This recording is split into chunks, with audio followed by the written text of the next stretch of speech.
अपराधी तो अपराधी है, वो अपराधी होता है, आपराधिक मानसिकता है वो, कोई ये उसका एक ही मकसद है कि गलत काम करना। पुलिस का एक ही मकसद है कि उसके कार्य को न होने देना, और अगर किया है तो उसको सजा दिलाना, गिरफ्तार करना।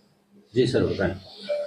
आप सबको विदित है 16 दिसंबर की सायकाल लगभग 6:30 बजे चिड़ावा के एक पेड़ा व्यवसायी हैं, उनके यहाँ फायरिंग की घटना को अंजाम दिया गया था।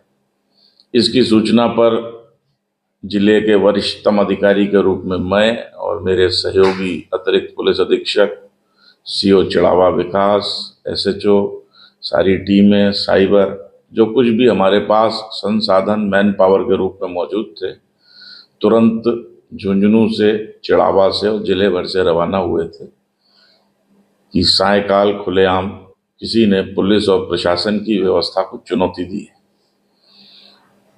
हमारे द्वारा जो एडिशनल एसपीज हैं, फूलचंद, देवेंद्र राजावत, सीओ चिड़ावा, इनके नेतृत्व में टीमों का गठन किया गया, और जो एंटी गैंगस्टर टास्क फोर्स है जो इस जिले में बनी हुई है, उसको भी विभिन्न टुकड़ों में बांटा गया।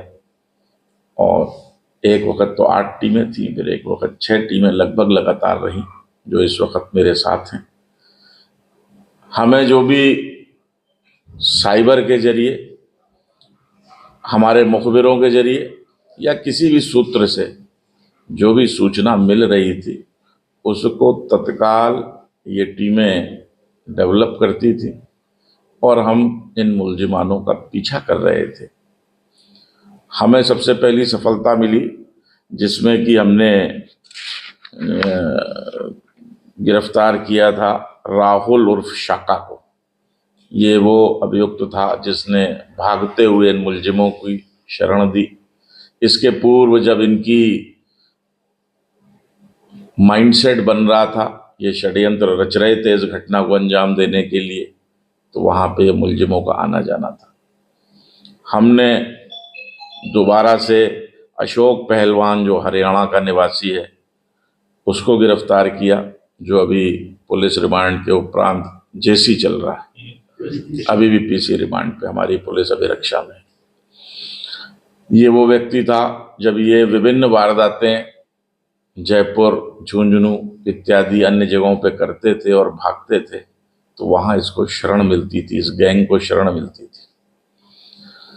अभी तक हमें ये भी जानकारी में आया है, स्थापित तो नहीं है लेकिन जानकारी में आया कि इस गैंग के प्रदेश के शहरों में, राजस्थान के शहरों में, उत्तर प्रदेश के शहरों में, हरियाणा के शहरों में, दिल्ली में, संभवतः विदेश से भी तार जुड़े हुए हैं।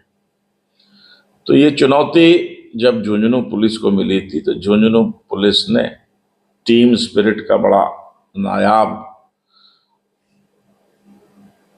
कार्य करते हुए और लगभग 6000 किलोमीटर का पीछा, हवाई यात्राएं भी थी, ट्रेन की यात्राएं भी थी, जरिए रोड भी था, ये सारे टीम के लोगों को टास्क दिया जाता था और ये भाग करके पीछा कर रहे थे।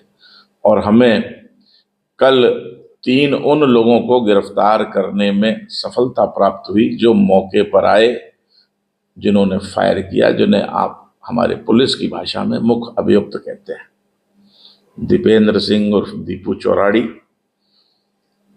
प्रतीक सिंह राठौड़ उर्फ राजशाह उर्फ प्रिंस, प्रदीप उर्फ पहलवान, इन तीनों की गिरफ्तारी पड़ी है, जिसमें से दीपेंद्र सिंह और प्रतीक सिंह के अलावा प्रदीप को बापर्दा गिरफ्तार किया गया है। हम इन तीनों का पुलिस रिमांड लेंगे ताकि गहराई से यह अनुसंधान हो सके कि इस फायरिंग की घटना, इन्होंने इसी प्रकार से जयपुर के करदनी इलाके में एक फायरिंग की घटना को अंजाम दिया था, उसमें भी आज तक भागे घूम रहे हैं, उसमें इनके ऊपर 25-25 हज़ार का इनाम है। ये स्टेट लेवल के जो टॉप 10 की है उसमें इनके नाम है। झुंझुनू पुलिस के द्वारा 50-50 हज़ार रुपये के इनाम की घोषणा इनके ऊपर कर रखी है, और अभी वो प्रोसेस में था। हमारा पुलिस मुख्यालय और क्राइम ब्रांच हो सकता है इनके ऊपर 1 लाख रुपए के इनाम की भी घोषणा कर पाता, लेकिन हमें उसके पहले सफलता मिल गई। निश्चित रूप से मैं अपनी इस टीम की कार्रवाई से, जिसमें कांस्टेबल से लेके एडिशनल एसपी तक के अधिकारी लगे हुए थे, पूरे तन से मन से दौड़ भाग कर रहे थे, दिन और रात नहीं देखा इन्होंने, और तब जाकर के हमें ये सफलता मिली है। इनके पूर्व के भी आपराधिक रिकॉर्ड हैं, जो अभी रिटन डॉक्यूमेंटेशन करके आपको दिया जाएगा।